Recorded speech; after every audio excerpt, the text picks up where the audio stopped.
Hey! Hello. We are here to tell you about a movie that we've seen called Legend. We have not discussed whether we like the movie yet. We've seen the movie together literally how long ago?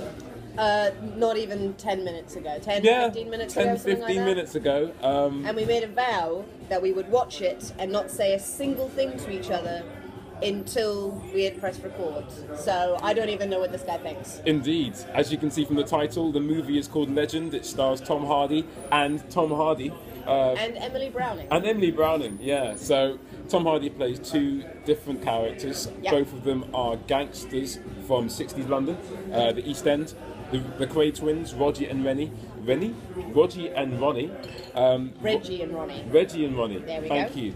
Ronnie is the more voracious one, more excitable, more psychopathic.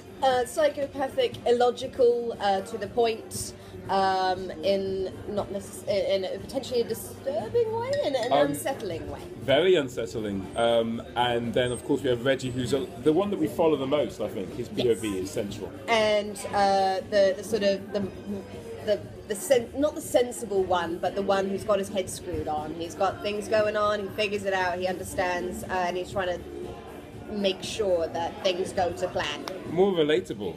Yes. Shall I begin, or do you want to begin on what you liked about the movie? Please, go, you I start. should begin, you start. okay. I liked how they made me question whether or not I should be rooting for these guys or not. They're villains, no mistake about it.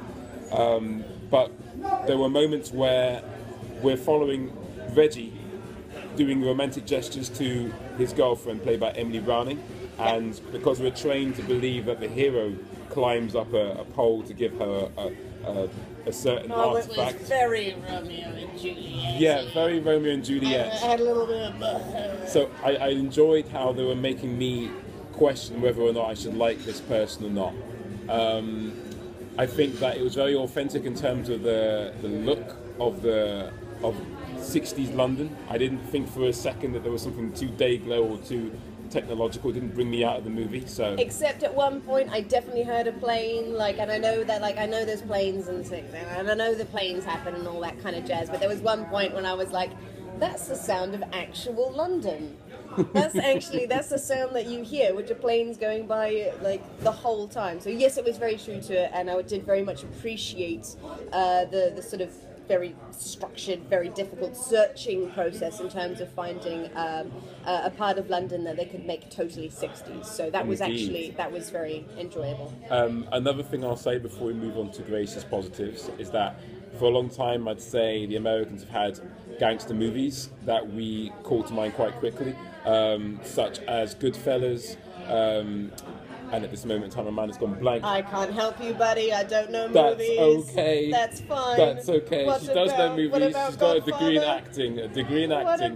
She knows movies. Godfather 1, 2, and 3. No, you did well. Yeah. So my mind blank due to this has been solved. So yeah, but England hasn't necessarily had so many. We've had the Long Good Friday, which is great. With Bob Hoskins and whatnot. I think this is definitely a call back to that time. Lots of continuous shots, which I'm a fan of. So we had almost an alluring world that we were drawn into, and maybe could even see ourselves becoming part of, if not a voyeur of. So it made me want to become part of the world in a really scary, immoral way. So shut up. So yeah, I thought that was good. They were very good at seducing the audience, or at least seducing me. What did you think was good about this movie, Grace? So let me just clarify. I'm notorious at just not understanding movies in general. But both of the brothers were played by Tom Hardy. the same actor. Yes. And for starters, not only do I have a great amount of respect and appreciation for how well that was done performance-wise on his behalf, that was pretty fucking incredible, but also in terms of how they did filming. There were a few times it was very clear that one person was sitting on this side of the shot, the other person was sitting there. There was a very distinctive line. Even like in the actual scenery, there were parts of the wallpaper that was a distinctive line that people could use later on as the cutting point. But regardless of that, there were a lot of times where I totally forgot that it was the same person performing the two different roles, and I have a lot of respect for not only the actor, but also the production team in terms of making me forget that it's actually done by the same person. And I thought that was very clever. Valid point. I thoroughly enjoyed that. Little caveat, Grace knew nothing about the movie before going in, so her seeing the same guy playing two different parts, you have to understand, you know, it's quite a... You have to forgive me and understand me. No forgiveness is necessary, but it's worthy to know, because I went in there knowing how this movie was marketed and whatnot, so obviously I went in there thinking, right, can this guy play two different parts? And he really did. So, yeah, big time. Should we go on to negatives? Yeah, sure. We shall. You can start off on the old negative front. Okay, I liked how, obviously, this land was portrayed and it seduced me somewhat, but I like to know that the characters within it are going to be motivated by certain things that may have shaped them. I didn't know why Reggie and Ronnie were the way they were, and it doesn't have to be spelled out implicitly, and I could see from the way their mother was with them that they haven't been told what's right and wrong. They've had to make that up as they go along. Oh, I have to counter that a little bit.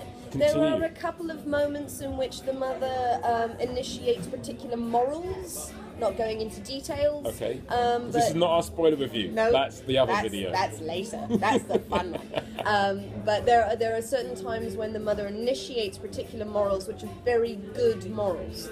And there are a lot of times where they would rather do something, but realize that they have been taught better. They have said so. They have said that they don't treat women in a certain way. They have been told to stay true to a family. And I must say that actually I think that their upbringing has installed very specific morals, not necessarily about what you do to other people, but what you do to your family and how you treat them. I thought was quite solid. There was a bizarre sense of loyalty running through it. Oh, that was a very strong theme. That's true. I do feel that I do not have a proper grasp of what made them tick outside of that, in terms of them doing things to other people outside of their family. Because they had loyalty towards their friends and whatnot, so there was a certain sense of, look, as long as you don't fuck with me, I will not basically, like, you know, smash your face in. And people, obviously, it's a gangster movie, so some people test their limits. Unless you're Ronnie, in which case you can do whatever you want. Indeed, so I wanted more of a grasp of that. Another startling negative, it's hard to think of one at the moment. I mean, you're in for a really good treat. This is a very, very profound, energetic and visceral movie. I've got one. Yeah, do you want to do your negatives? Yeah, I want to do my negatives. Basically, in general, my movie knowledge is very minimal, but I think that's cool. I'm fine with that. But it's common knowledge that movies these days are getting incredibly long, and that's fine if you can fill that length with interesting and stuff and variety and all of that kind of jazz. But what I do have an issue is in terms of the arc of a story, and the sort of ebb and flow and the pull and the push and all of that kind of jazz, in terms of where characters are going, where certain developments happen and whether they should or shouldn't, and all that kind of jazz. Basically what I'm saying is it got to a certain point in the film where it had been thought that you reached the climax or something very specific, and like it should be the end of the movie, and then some other thing happened that wasn't quite a climax, that was not quite the rundown. I feel that the story structure, though entertaining throughout, there were certain times in which it trundled and I got annoyed because I wanted that arc. You can't disturb the story arc, it's there for a reason, and I felt that it just went on to tell it, and I didn't want to sit there and watch something trundling. I wanted to sit there and actually be involved in that way. Did you feel it was too long? I didn't feel that it was too long. I just feel that words, I feel that actually it didn't hit the points that it hits in terms of the major story happenings, were hit at weird times, and so after sort of the main climax of the film, there was a bit of a time that something happened and then some other stuff happened and you didn't know whether to go up with it or down with it. I didn't have issue with the length. I had an issue with. I can't say anything other than the arc. You know what I mean? No, I know what you mean. There what are I mean. certain things that you want to happen to the main character so they can be someone maybe different at the end of the movie. I don't think that this film was about that. I wanted to be able to feel invested and attached to something, and I wanted it to take me on a journey, and I felt the journey either trundled at points, it either sort of chilled out at points. It didn't hold me in that way as a story should in terms of structure. Yeah. Structure of it, I had a bit of an issue. I find biopics in general are always about, to a certain extent, pleasing people who don't know anything about the story and those who know tons about those main characters, whether they be a musician, drama, artist, or in this case, criminal. If you are a big fan of it, and you forgive its points of not necessarily going somewhere when it should.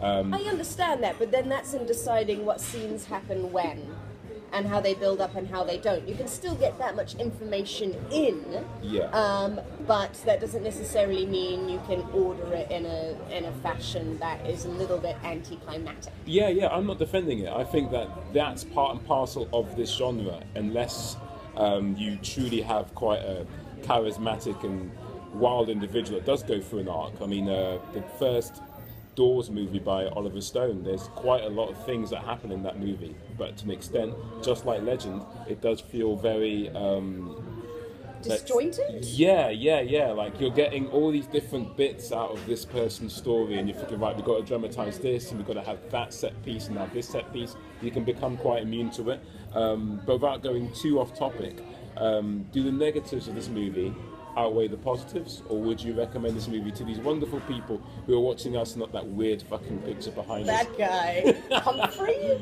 Yeah, we'll call him Humphrey. Humphrey for now. Humphrey. No, I did thoroughly enjoy it.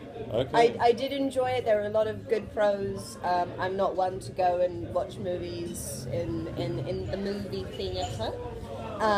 But I did enjoy it for a variety of reasons. Scripting in terms of comedy involved as well was very clever, and there was a lot of clever tricks and plays and things. No, I did enjoy it as an overall.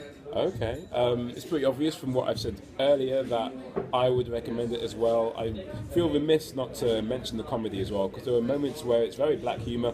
There's this gangster who... You were pissing yourself half the time. I was.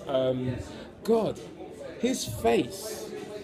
Ronnie's face. Actually, I Ronnie thought about has that. this glare that he always seems to be confused about very simple social etiquette, and that confusion, I think, is what leads him to violent ways of being. He's like an awkward beast. He calls himself. He's standing there up amongst other people, and he's like, "I'm here." He described his face as like a gorilla's arse, but arse aside, he is a gorilla.